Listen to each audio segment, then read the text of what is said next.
tentang keajaiban istighfar. Saudaraku seiman, banyak sekali ayat Al-Quran dan hadis Nabi SAW mengingatkan masalah ini. Dan juga kita akan dengarkan nanti perkataan para salafus salih tentang keajaiban istighfar dan dahsyatnya. Begitu juga insya Allah kita akan sebutkan apa yang didapatkan pada saat seseorang melazimkan istighfar itu. Mungkin sebagian orang terlintas di benaknya, istighfar kami semua sudah tahu. Tapi pertanyaannya, apakah anda sudah rutinkan? Nanti akan lebih jelas insya Allah dengan statement para ulama salaf tentang masalah ini. Beranjak bahasan kita saudaraku seiman, perintah Allah subhanahu wa ta'ala kepada nabinya Muhammad sallallahu alaihi wa ala alihi wa sahbihi wasallam yang sudah diampuni dosanya yang lalu dan akan datang. Allah berfirman, A'udzu billahi minasyaitonir rajim dalam surah An-Nasr ayat 3, fasabbih bihamdi rabbika wastaghfir innahu kana ghaffara.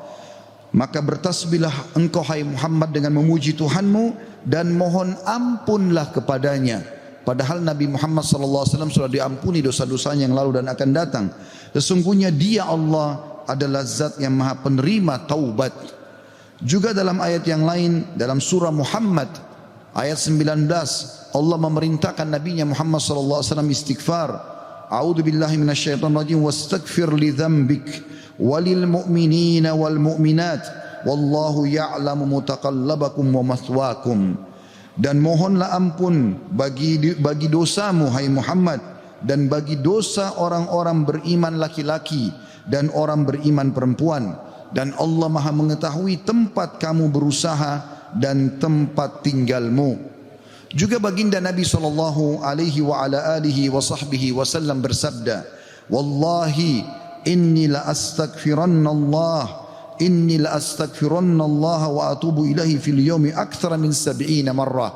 Demi Allah, padahal beliau tidak butuh untuk sumpah, tapi untuk memastikan tentang pentingnya pengucapan istighfar di lisan setiap orang di antara kita. Beliau mengatakan, demi Allah, aku selalu beristighfar kepada Allah.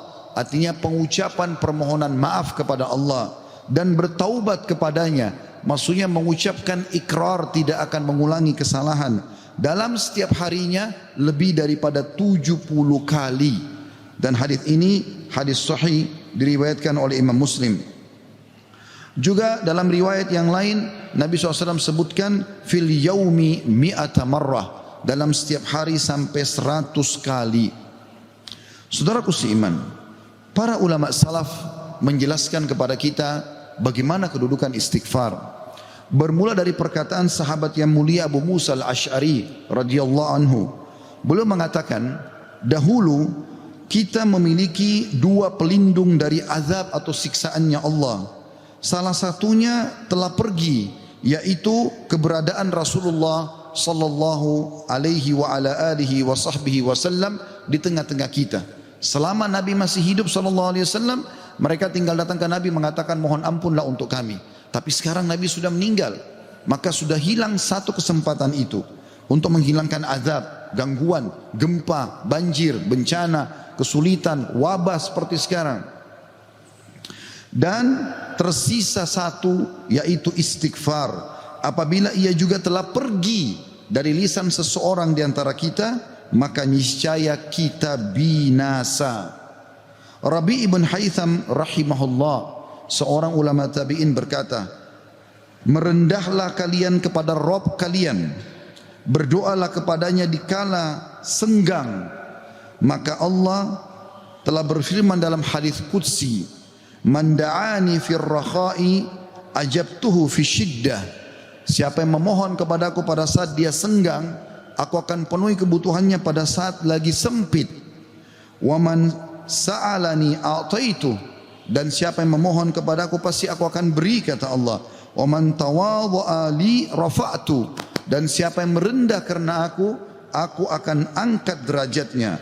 Wa man tafarraga li rahimtu, dan siapa yang meluangkan waktu untuk ibadah kepadaku, aku akan kasihi dia. Wa man istaghfarani ghafartulah, dan siapa yang memohon istighfar kepadaku, memohon ampun, aku pasti akan memaafkan kesalahannya. Sahal radhiyallahu anhu telah berkata tentang istighfar dalam menghapus dosa. Beliau mengatakan, Permulaan istighfar adalah pengampunan atau mengingat, memanggil Allah. Kemudian akan bergantung kepada Allah, lalu kemudian tidak akan mengulangi kesalahan-kesalahan. Ibnul Jauzi berkata rahimahullah, iblis berkata, aku membinasakan anak cucu Adam dengan dosa, dan mereka membinasakanku dengan istighfar dan ucapan la ilaha illallah. Manakala aku melihat hal itu pada mereka, aku tanamkan hawa nafsu pada mereka, di mana mereka berbuat dosa tapi mereka tidak beristighfar, karena mereka mengira diri mereka telah berbuat baik. Dan kata para ulama menanggapi statement Ibnu Jauzi rahimahullah, yang pertama syaitan tanamkan adalah supaya manusia lalai berbuat dosa. Pada saat dia sudah berbuat dosa, syaitan akan lalaikan dia supaya tidak istighfar. Karena istighfar adalah kata kunci dihilangkan dosa tersebut, dan akhirnya azab Allah tidak datang. Qatadah rahimahullah berkata, Al-Quran menunjuki kalian penyakit dan juga obat sekaligus untuk menyembuhkan kalian. Penyakit kalian adalah dosa-dosa, dan obat penyembuh kalian adalah istighfar. Permasalahan apapun akan selesai dengan istighfar. Andai saja sebuah wilayah disepakati dari pemimpinnya sampai masyarakatnya memasyarakatkan dan membudayakan istighfar di lisan mereka, di meja-meja makan mereka, di halaman rumah mereka, di meja-meja kerja mereka, di masjid mereka, di pasar mereka, demi Allah wahai saudaraku seiman, permasalahan di wilayah itu akan selesai semuanya, dan rezeki akan terbuka seluas-luasnya. Anda akan dengarkan nanti kurang lebih 9 manfaat daripada istighfar itu sendiri. Ali radhiyallahu anhu berkata, sahabat Nabi yang mulia ini berkata, yang aneh adalah orang yang binasa padahal keselamatan ada bersamanya. Orang bisa kena gempa, banjir, penyakit kronis, kemiskinan, kesusahan hidup. Kata Ali radhiyallahu anhu, yang aneh adalah orang yang binasa padahal keselamatan ada bersamanya. Lalu beliau ditanya radhiyallahu anhu, apa keselamatan yang Anda maksudkan? Kata Ali radhiyallahu anhu, istighfar. Beliau juga berkata, tidaklah seorang hamba diilhami oleh Allah subhanahu wa ta'ala untuk beristighfar. Allah tidak mudahkan lisan Anda mengatakan astagfirullah, itu saja. Kata beliau, kecuali Allah memang berkehendak untuk menyelamatkannya atau tidak mengazabnya. Seseorang soleh juga berkata, hamba berada di antara dosa dan nikmat. Keduanya tidak akan menjadi baik kecuali mensyukuri nikmat dan istighfar dari dosa-dosa. Juga Luqman al-Hakim yang terkenal Allah namakan surah Luqman atas namanya. Dia berkata kepada putranya, wahai anakku, Allah memiliki beberapa waktu tidak ditolak orang untuk meminta pada waktu itu, seperti antara azan dan iqamah, seperti sepertiga malam, saat hujan turun, dan seterusnya. Maka perbanyak istighfar pada saat itu. Beliau bukan menyuruh anaknya minta hajat, tapi disuruh beristighfar. Karena dengan istighfar ternyata hajat-hajat kita walaupun kita tidak minta dipenuhi oleh Sang Pencipta Allah Subhanahu wa taala. Ibunda mulia Aisyah radhiyallahu anha, Ummul Mukminin, berkata, tuba, kegembiraan, kebahagiaan bagi siapapun yang mendapatkan istighfar tertulis indah banyak di buku amalnya. Abu Al-Minhal juga berkata rahimahullah, tidaklah seorang hamba didampingi di dalam kuburnya oleh pendamping yang lebih dicintai daripada istighfar yang dia ucapkan semasa hidupnya. Al-Hasan Basri berkata rahimahullah, perbanyak istighfar di rumah-rumah kalian, di meja-meja makan kalian, di jalan-jalan kalian, di pasar-pasar kalian, di majlis-majlis kalian, karena kalian tidak tahu kapan ampunan akan turun.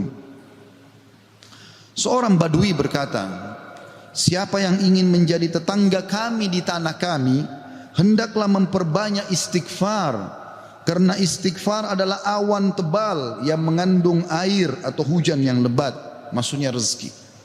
Andai saja kita fahami statement-statement saudaraku seiman, mungkin beranjak dari Pak Bupati hafizahullah, pemimpin wilayah Goa, semoga Allah jaga beliau, dan juga seluruh masyarakat Goa ini, apalagi kalau seluruh wilayah Indonesia bisa menanamkan ini, selalu saling berwasiat, pemimpin kepada masyarakat, masyarakat kepada seluruh tetangganya, setiap orang kepada keluarganya, ayo perbanyak istighfar. Setiap lagi diam, jangan cuma diam, astagfirullah wa atubu ilai, itu saja.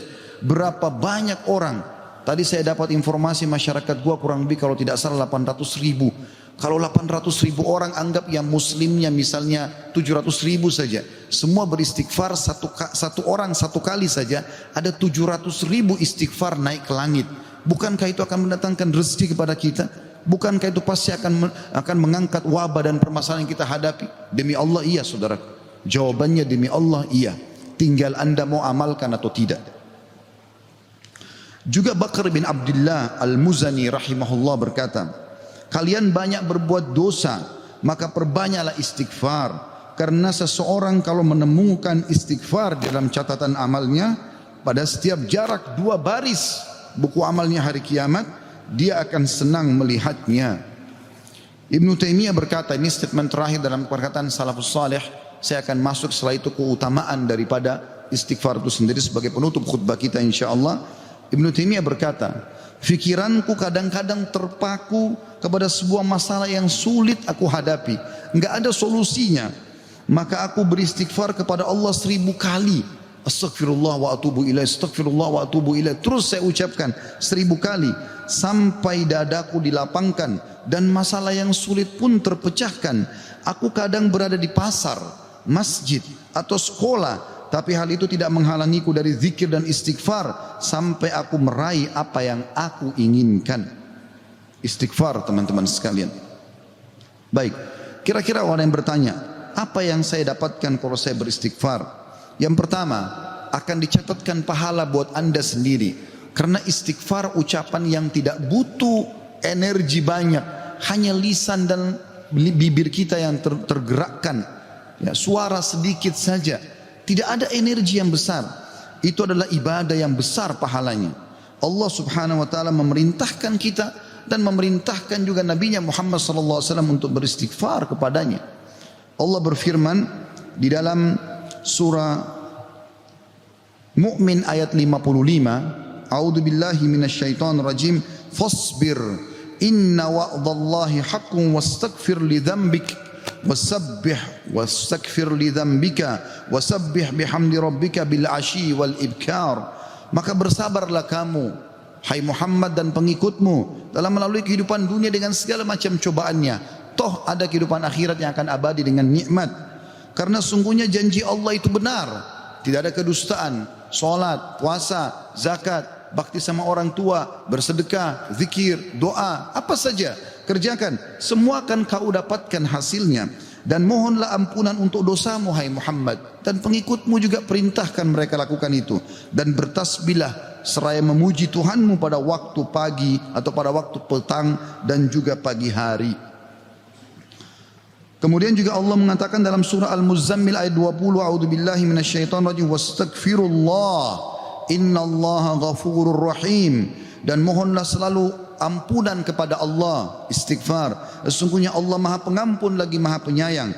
Dan yang terakhir ayat Al-Qur'an adalah Al-Imran 133. Tentu ayat banyak sekali tapi saya singkatkan di sini karena khutbah Jumat.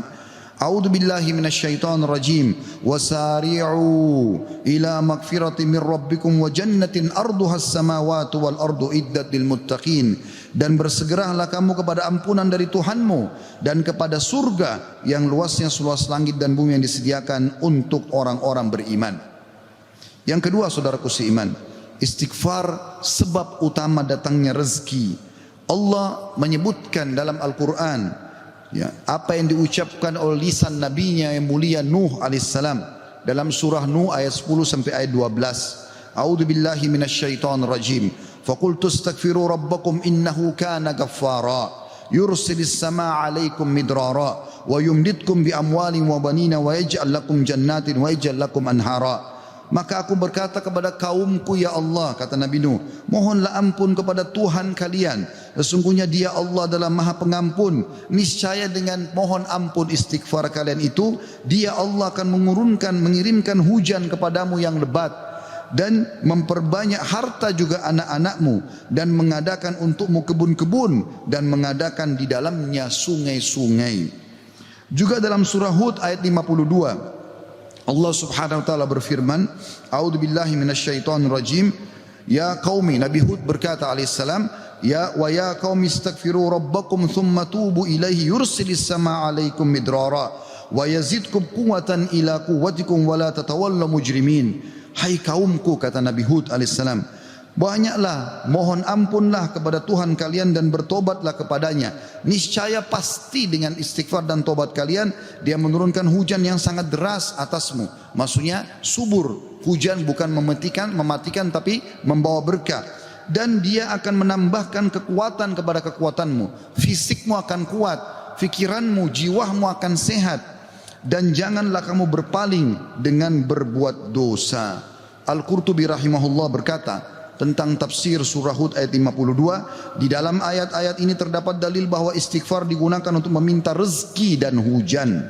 Juga Ibnu Katsir berkata rahimahullah dalam tafsir beliau surah Hud ayat 25, jika kalian bertobat dan memohon ampunan kepada Allah serta kalian mentaatinya, niscaya Allah akan memperbanyak rezeki kalian, memberikan kalian minum dengan nikmat-nikmat langit, mengeluarkan untuk kalian nikmat-nikmat bumi, menumbuhkan untuk kalian tumbuh-tumbuhan, mengalirkan untuk kalian air, dan menjadikan untuk kalian kebun-kebun. Di dalamnya terdapat berbagai macam buah-buahan, dan Dia menyelingi di antara kebun-kebun tersebut sungai-sungai yang mengalir.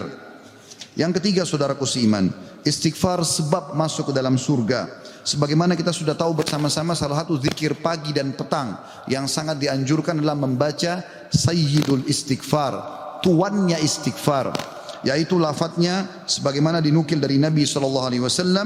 Beliau mengatakan, Allahumma anta rabbi la ilaha illa anta khalaqtani wa ana abduka wa ana ala ahdika wa wa'dika mastata'tu a'udhu bika min syarri ma sana'tu abu'u laka bi ni'matika alayya wa abu'u bidzambi faghfirli fa innahu la yaghfirudz dzunuba illa ant.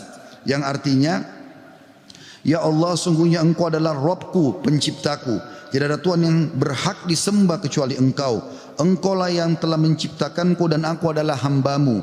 Aku senantiasa berada dalam perjanjian bersamamu. Maksudnya mentauhidkan Allah dan tidak bermaksiat. Dan aku yakin akan janjimu tentang pahala bagi orang-orang mukmin semampuku.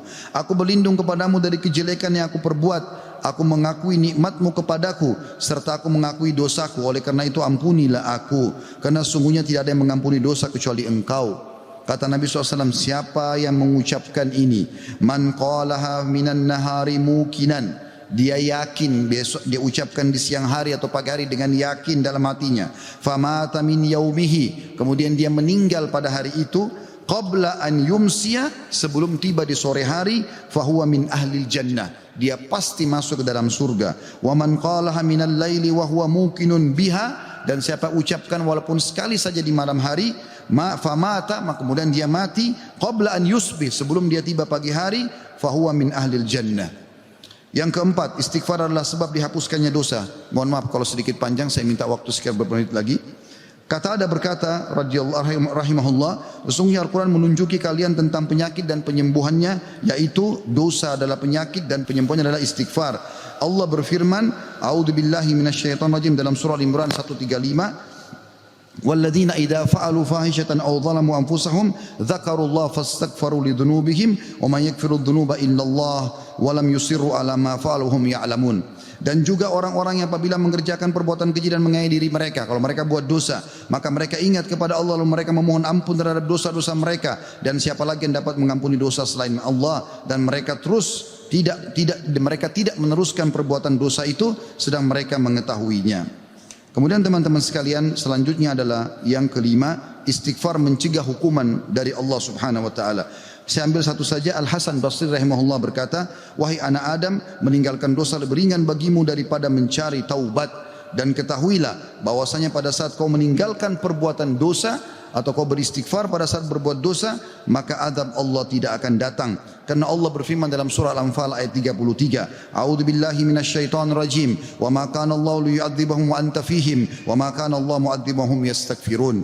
Dan Allah sekali-kali tidak akan mengazab mereka sedangkan kamu berada di tengah-tengah mereka, hai Muhammad, dan tidak pula Allah akan mengazab mereka sedang mereka selalu memohon ampun. Yang keenam, istighfar sebab diangkatnya derajat. Dalam sebuah hadis, ajarkan bab ini kepada anak anda. Dalam hadis riwayat Ahmad dengan sanad hasan, kata baginda Nabi SAW, Inna Allah Azza wa Jalla yarfa'ud darajati lil abdi salihi fil jannah, fayaqulu ya Rabbi anna li hadhihi, fayaqulu bi istighfari waladika lak. Sesungguhnya Allah yang maha suci dan maha tinggi mengangkat derajat seseorang hamba saleh di surga sehingga dia bertanya, yang sudah mati diangkat derajatnya tinggi di surga. Hamba ini bingung, dia tidak pernah merasa berbuat amal yang bisa membawa dia ke derajat itu. Lalu dia bertanya, wahai Rabbku, dari mana nikmat ini hamba dapatkan? Maka kata Allah SWT, dari istighfar anakmu untukmu. Yang ketujuh, istighfar adalah sebab disucikan hati. Sebagaimana Nabi SAW bersabda, Innal mu'mina idha adzamba dzamban kanat nuqtatan sauda'u fi qalbihi.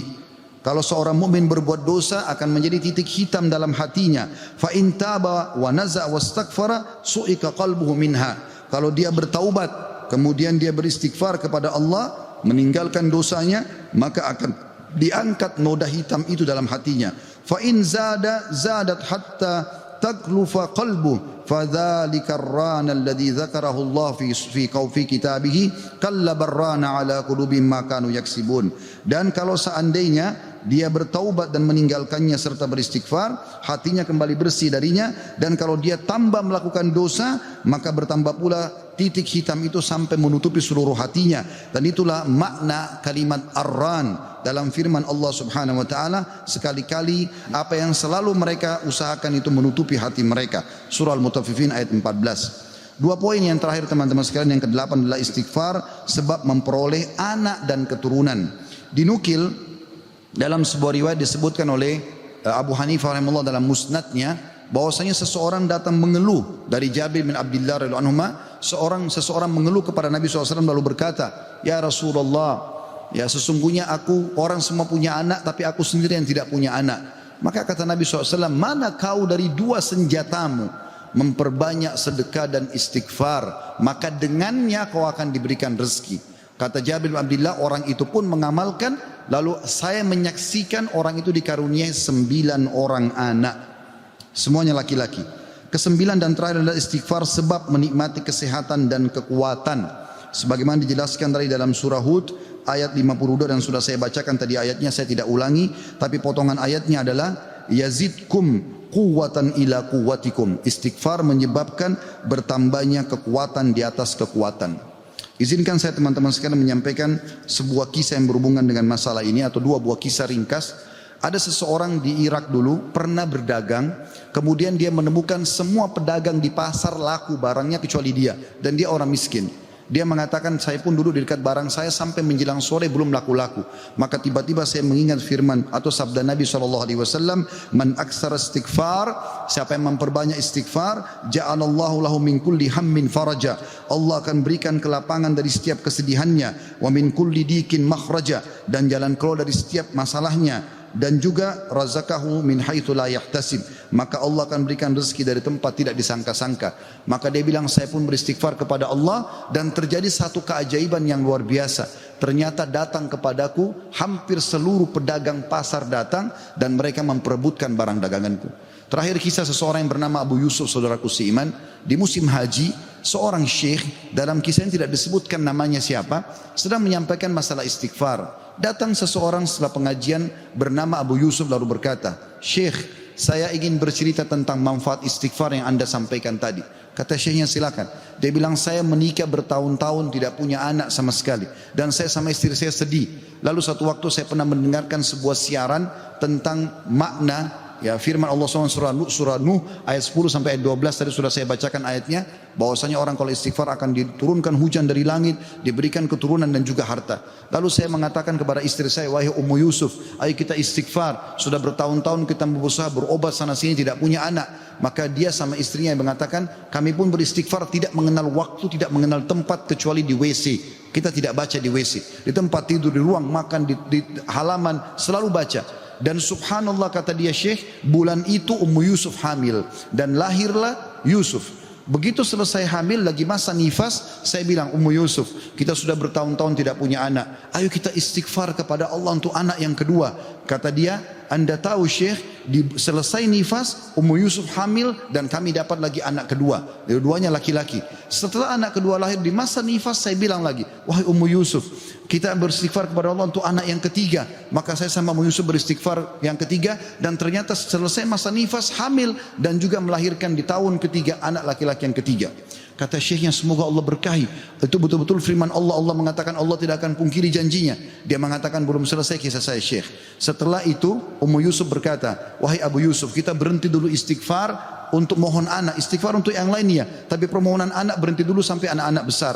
Kami sepakat 2-3 tahun kemudian saya mengatakan, Ummu Yusuf, sekarang saatnya kita minta agar Allah berikan kita anak perempuan yang cantik dan salihah. Maka kami pun beristighfar dan ternyata Ummu Yusuf hamil, dan sekarang saya di musim haji, wahai Syekh, sedang datang bersama Ummu Yusuf yang baru saja melahirkan bersama dengan bayinya, bayi perempuan.